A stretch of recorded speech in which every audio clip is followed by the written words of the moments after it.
या अल्लाह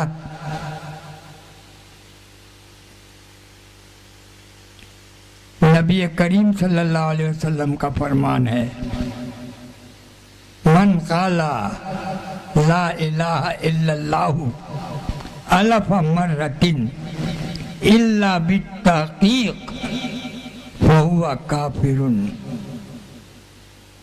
1000 मर्तबा भी किसी ने कहा ला इलाहा इल्लल्लाह यानी कलमा तैयबा बगैर तहकीक के, फहुवा काफिरुन, मैं नहीं कहता, ये नबी करीम सल्लल्लाहु अलैहि वसल्लम का फरमान है। तो मैं सवाल करता हूँ मैं आप लोगों से, आपके पास क्या तहकीक है? आदम ने आंखें खोली तो अर्श पे कलमा तैयबा लिखा देखा, क्या समझा आपने इसको? कलमा तैयबा पढ़ने वाला कब्र में सलामत रहता है और कलमा तैयबा ही पढ़ने वाला कब्र में जाके मिट्टी हो जाता है। ये दोनों के कलमा पढ़ने में क्या फर्क है? और तहकीक के लिए, तहकीक के बाद तस्दीक होती है।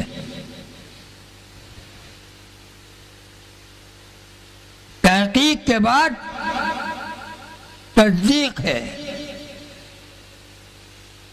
ईमान की 3 बुनियादें हैं। नंबर 1 इकरारुन बिल्लिसान, उसके बाद तस्दीकुन बिलक़ल्बे और फिर उसके बाद है अमलुन बिलजिनान। इमाम आज़म का यह कौल है, ईमान 3 चीज़ों के इम्तिजाज से हासिल होता है। इकरारुन बिलक़ल्बे, ये इकरारुन बिल्लिसाने, तस्दीकुन बिलक़ल्बे व अमलुन बिलजिनान। जुबान से इकरार करना, दिल से तस्दीक करना और फिर आज़ा से अमल करने का नाम ईमान है। और ईमान जिसके पास नहीं वो कौन? मैं नहीं बोलूंगा, आप ही लोग फैसला कर लो। मैं नहीं कहता, आप ही लोग फैसला कर लो। अपने आप को एक तराजू पे तोल के रखो कलमे के, कि क्या आपके पास कलमे का जुबानी इकरार के साथ दिल की तस्दीक है या नहीं। और दिल की तस्दीक के लिए जो जरूरी तहकीक होना चाहिए वो है या नहीं। जब इस तराजू पर आप अपने ईमान को तोलेंगे तो अल्हम्दुलिल्लाह मुझे यकीन है कि आप कलमे वाले सिलसिले की जानिब राग़िब होंगे।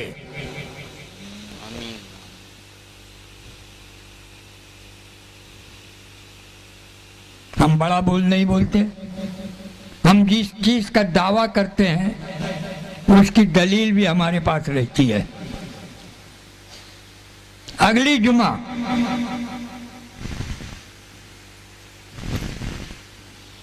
20 तारीख को ये एक ऐलान भी है और हमारी दावत भी है, दावत कलमा भी है।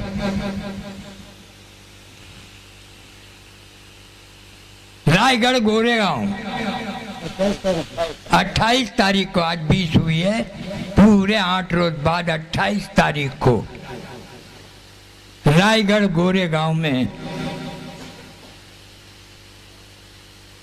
आरिफ बिल्ला, आरिफ हक हजरत ख्वाजा शेख मोहम्मद यूसुफ शाह कादरी और चिश्ती इफ्तिखारी कमर अली का 11वां उर्स मुबारक है। ये हमारे हजरत क़िबला शेखुल आशिकीन मोहिब्बुस सादिकीन आरिफ बिल्ला ख्वाजा शेख मोहम्मद हुसैन शाह कादरी अल चिश्ती इफ्तिखारी अल हसनी वल हुसैनी पीर आदिल बीजापुरी रहमतुल्लाह अलैह के ऐसे आशिक मुरीद थे कि आपके उर्स के मौके पर आशिक को नींद आ गई आगोशे यार में, आशिक को नींद आ गई आगोशे यार में। बीजापुर में उर्स के मौके पर रात में संदल की घिसाई किए और सवेरे सवेरे 10:15 बजे अल्लाह की रहमत में चुपचाप बसे और वहां से हम लोगों ने उन्हें गोरेगांव रायगढ़ के करीब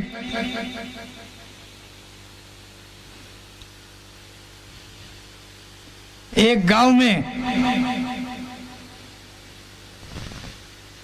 शायद वर्ड का क्या नाम है गांव का, वरोड़ा, वहां दफन किया गया। आपके लिए दफन के लिए जो जगह खरीदी गई थी उस खेत में पानी भरा हुआ था, बरसात के दिन थे। तो आपके एक आशिक मुरीद यूसुफ शाह तजल्ली पीर ने गोरेगांव से 1.5 किलोमीटर दूर एक पथरीली पहाड़ी छोटी सी टेकरी थी, जगह खरीदी और वहां उन्हें मदफन किया गया। लेकिन हम लोगों की खुशनसीबी कहें या अल्लाह का राज अल्लाह जाने, हमारे सिलसिले के उरूज के लिए एक मौका अल्लाह तबारक ताला ने दिया। फितना परस्तों ने, गैर मुस्लिम फितना परस्तों ने, मैं नाम लेना मुनासिब नहीं समझता क्योंकि नाम लेने से यहाँ सियासत में दाखिला हो जाएगा, वरना वैसे भी आप लोग अच्छी तरह समझते हैं कि हम हरे रंग का दुश्मन भगवा है। उन्हीं की एक शाख ने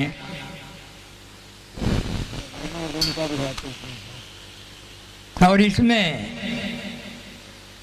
पसे पुष्ट हमारे उलमाए दिन का भी हाथ रहा है कि कब्र जब दोबारा खोदी जाए और अल्लाह न करे और न हुआ सड़ी लाश निकले तो हम लोगों का दावा बेदलील हो जाता। लेकिन फितना पर्दादों ने जब हंगामा मचाया, 1 महीना तक हिंदू मुस्लिम टेंशन हुआ।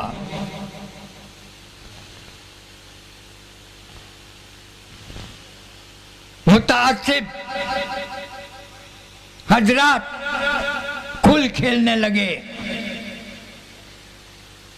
सरकारी अमला जागा, कलेक्टर कमिश्नर रायगढ़ जिले के, उन्होंने हम लोगों को बुलाया। हमारे सज्जादा साहब और आस्ताना पीर आदिल इंतजामिया कमेटी के मेंबरान और खुलफाए पीर आदिल के साथ में कमिश्नर की बैठक हुई, कलेक्टर की बैठक हुई और माहौल को बिगड़ने से बचाने की नीयत से हम लोगों ने कबूल किया कि हम कब्र से लाश को निकाल कर दूसरी जगह दफन करने तैयार हैं। हमें माहौल को खराब नहीं करना है और इस बस्ती में फसाद नहीं होना है। क्या था, जिस जगह दफन किया था उसके सामने एक पेड़ पर कुछ कुछ लाल झंडियां लटकी हुई थी। कहते हमारा देवस्थान है, इनकी जत्रा होगी, हमारी होगी, हंगामा होगा। लेकिन हमने सबर से काम लिया और कब्र खोली। 36वें दिन हम चेहलुम का मौका हमारा, उसी रोज हमने कब्र खोली है। भैया बैल और भैंस के, अब मैं गोवंडी का रहने वाला हूँ, इत्तेफाकन कोई जानवर मर जाता है तो फेंक देते हैं। इसी तरह 8 रोज में बैल या भैंस का पेट फट जाता है, जिसके चमड़े से जूते बनते हैं। इंसान के चमड़े से क्या बनता है भैया?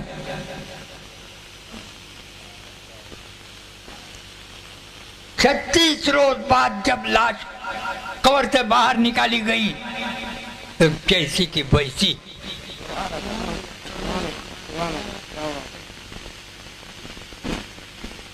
इत्र की बू, फूलों की बू, कब्र में पानी उतरा था लेकिन कफन को दाग नहीं। इस्माइल आजाद किसी जमाने में गाया करता था, मोहम्मद के गुलामों का कफन मैला नहीं होता। लेकिन हमने अपनी आंखों से देखा,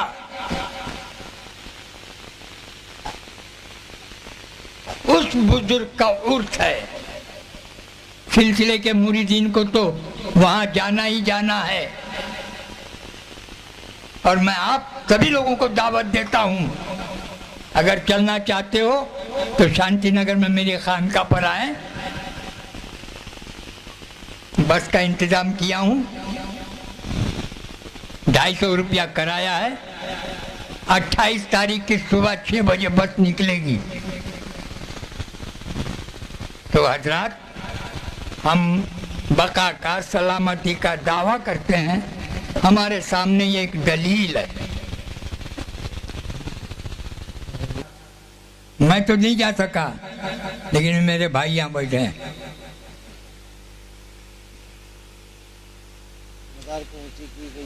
मज़ार को ऊंचा करने की निस्बत से 9 महीने बाद उनका पर्दा हुआ है। 9 महीने बाद मज़ार को खोलकर उसकी दीवारें हमने ऊंची की है हमारे भाइयों ने, और कब्र को ऊंचा किया है। वो लाश भी ये आईनी शाहिद इधर मौजूद, सलामत। ये दूसरी दलील हमारे पास आई गोरेगांव के बाद। आनंदपुर, आंध्र प्रदेश, आनंदपुर में ये हमारे सिलसिले की दूसरी निशानी। तो ऐसी चीज आपके सामने एक नेमत के तौर पर पेश की जा रही है। कब्र जहन्नम के गढ़ों में से एक गढ़ा या जन्नत के बागों में से एक बाग, ये फरमाने रसूल है। अगर कब्र में जाकर सड़ गया, मिट्टी हो गया, हड्डियों का सुरमा हुआ, जहन्नम रसीद और सलामत रह गया, तो जन्नत का बाग सलामत रह गया, तो जन्नत का बाग।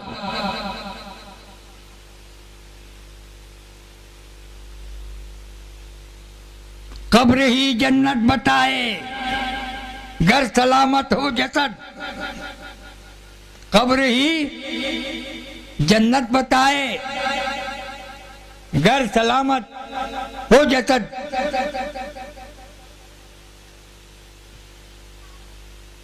अगला में इसमें क्या है, ये फैसला कर लेना, सोना है या खोना है। तो खोना है या सोना है? हाँ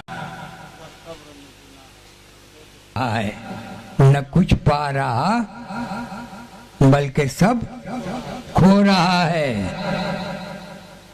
न कुछ पा रहा, अकीदा भी पुख्ता हो, अकीदा भी पुख्ता हो, कलमे से जाए। सलामत है वो कब्र में सो रहा है। तो अपने अकीदे को पुख्ता लाने के लिए और अपने अकीदे को मुकम्मल बनाने के लिए और कलमे से जाना चाहते हो तो रुजू हो जाओ कलमे वालों की जानिब। एक फौज लेके मैं यहाँ बैठा हूँ, मैं नहीं कहता कि मेरे पास ही आओ। ये नजर आ रहे हैं आपको, सब कलमे वाले हैं। ये मेरी फौज है, ये मेरे पीर आदिल की फौज है, ये मेहताब शाह की फौज है, ये बादशाह कादरी की फौज है, ये करीमुल्लाह की फौज है। आओ किसी भी सिपाही के साथ में बैठकर अपने ईमान को तरोताजा कर लो।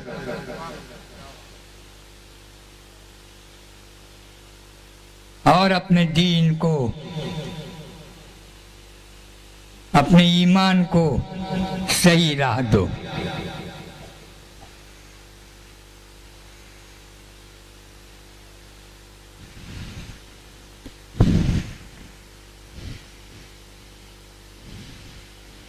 सुन आखिरत की खेती ये पीरी मुरीदी है और बुनियाद भी ईमान की ये पीरी मुरीदी है। मैं इस दावत के साथ अपने अल्फाज ख़त्म कर ले रहा हूँ। वाखिर दावाना अनिल हम्द अल्हम्दुलिल्लाहि रब्बिल आलमीन बहक़ ला इलाहा इल्लल्लाहु मुहम्मदुर रसूलुल्लाह।